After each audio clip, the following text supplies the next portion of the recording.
how do you go about recognizing the ISSSNISS every day? I know how I do it. It's like I'd like some input, a bit like help everyone out. I mean, I go out in the nature. I go out and look in the nature, and that's how I try and do it. And it's just not just that. If I'm out and about, I just try and find it in little things. And just see if I can see it and recognize it. It's because it's hard. It's hard to find. And I just, I was wondering if anyone's got any tips, what they do to do it, or how do they go out and try and find the ISSSNISS. And, it's like the sunshine, that's the best reference. And there's other references, but, anybody else got any, I look to nature, every natural environment, even though it's all reference, it's the best. But anybody else, what do they do?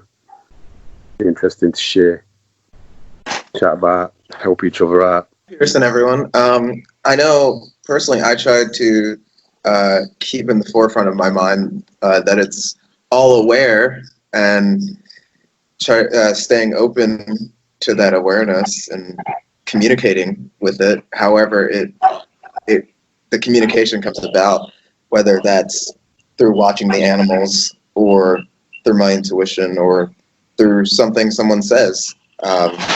Paying attention to the conversations that you have during the day and learning to pay attention to what you also say and how you are expressing yourself and sharing what you're sharing. And your thoughts, like if you're watching your thoughts, that's a good one.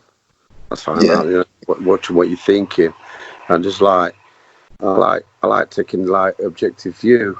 If you see something and tell you that's another excellent one. But I just want like we're all here talking. Just thought, if everyone could chip in what they thought, how do they do it? It's good. It all helps. I mean, I like you go in a field and you see a bug. Take the objective view of the bug and go and be in the field as the bug. There's all kinds of stuff you can do. Like I say, just try and tune in. Just try an environment. You might be in an environment. So just try and tune in with the ISSSNISS if it's in that environment. Well, it's hard because especially what's going on. I mean, all the fear and daftness. It's easily distracted. People are easily distracted, like Karis was saying, and that it's going to show up in your dreams and that. Because it's out there and it's extra hard. It's like extra hard. It's not. My head was done in about it a couple of weeks ago. I had a blinding headache. I was thinking too much, spending too much time on it, looking at it too much. Just like Duane says, take your head away from it. Do something, whatever. Just take your head away from it and just try being there. But you have to focus. But I just put it out there to see, get some input, see what other people do, because it is hard. Yeah, what I do is I really focus on sharing and demonstrating what makes sense, and then it becomes more fun because as you put yourself out there to support the whole of life and make that your whole focus and your whole intent every moment, then life supports you and things just show up and it becomes really cool. Even when, things get hard, you just talk to life and life will respond and it just gets better and better as you become more and more aware, because the reality that the is just, it's endless. And so there's always more to become aware of. And it's just so cool how it is when you start to see it. And then especially when you start to be it and people start to see it in you. And it really is a real adventure, and it becomes a lot of fun, but you just keep going, and it really helps to have support, whether it's online or physically or with an animal or whatever, and just keep going and just keep communicating with life, however you do it, telepathically or speaking out loud or whatever. And just gratitude every moment. Just be grateful that we know what we do, that for Rivers, Paul and Duane, what they've presented and the knowledge that we have, it's just so cool. And just starts with gratitude, being now. You're right. It does. You're right, Henry. It does start with gratitude because the knowledge it's super knowledge. It's fantastic. Just today, this morning, it was kind of cool. It was as cool as anything. We've had some birds nesting, some little doves, some doves. The mother had a couple of eggs. She was sat on them, and like they hatched a couple of weeks ago, and they're just underneath my bedroom windowsill. And they flew today. I watched them, and the dad even come back, and it was outside the gazebo, and I'd watched them take the first flight. The birds, 2 little doves, fantastic, absolutely wonderful. And there was like other birds as well watching them. There was a robin sat on the gazebo because we have to strip the gazebo because obviously we've got really windy, so it was just a frame up. And there was like lots of other birds watching. There was a robin there, a magpie, a pigeon. We was all watching these birds take the first flight. And me and Shad night in the morning, she says, "Oh, Dad, the birds are gone." And I thought, "Oh no, I missed it." And I put some like underneath the nest. I put some like bubble wrap up, like made a like little safe in case they fell out. I thought, "Oh, it was like on this ledge off the wall." So I thought I'll put some bubble wrap there. It was like a 6-foot drop in case any of them fell. But it didn't. And then they took the first flight today, and I was watching it. But it was fantastic. Yeah, that was a nice thing to share. But yeah, I see what you're saying, and yeah. But I just put it out there, like, because it's thought the more we share and the more knowledge is shared in the group, the better off we all are. So yeah, thanks. Yeah, brilliant stuff. Brilliant. Thank you. That's all I wanted to share. Say. Let me just add something here, kids. Yes, we experience many aspects of it through creation.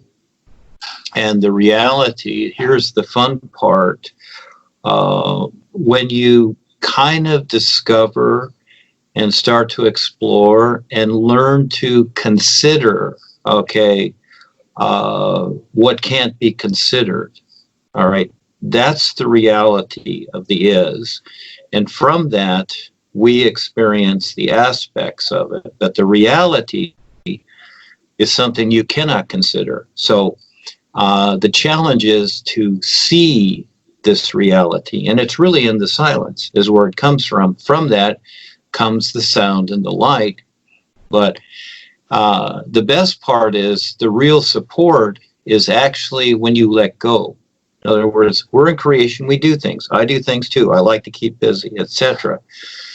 But when sometimes things get really tough and hard, it's not that you need to make an effort, but the best position to have for yourself, for the support and understand of what this reality is to simply let go of everything and just be and learn to see what you cannot consider.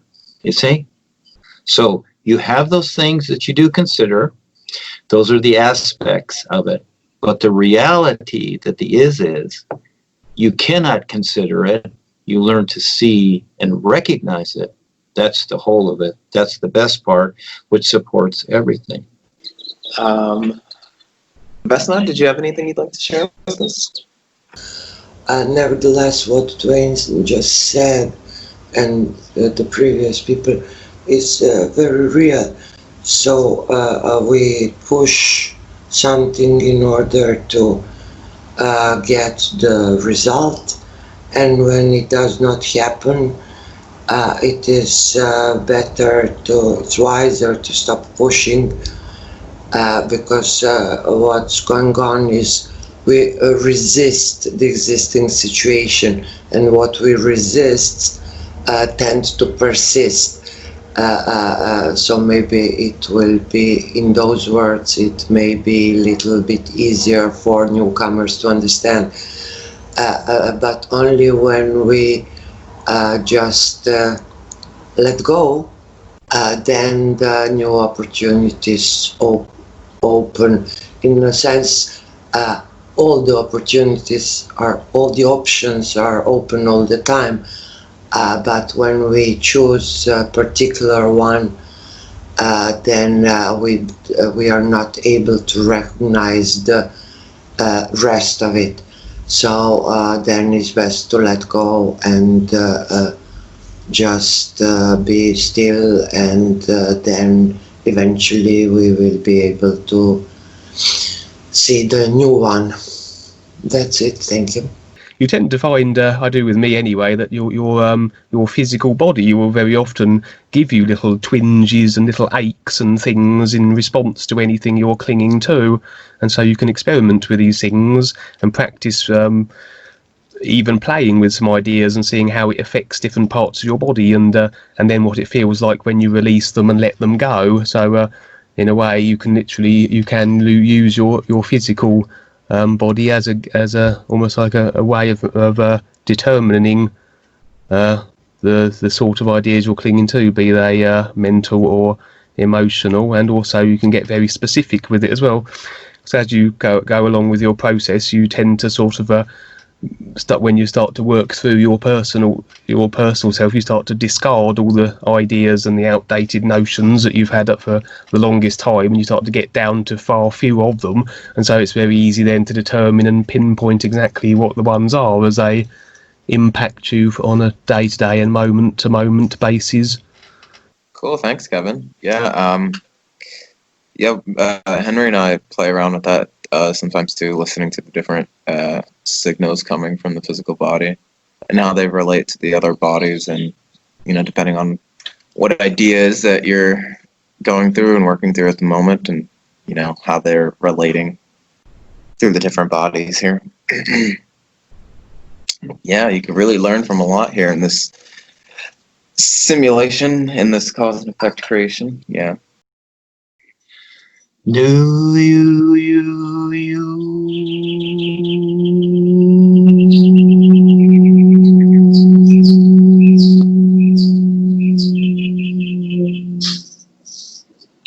Thank you, everybody, for showing up. Thank you, Eric. You're a great host, and yes, it's a lot of fun.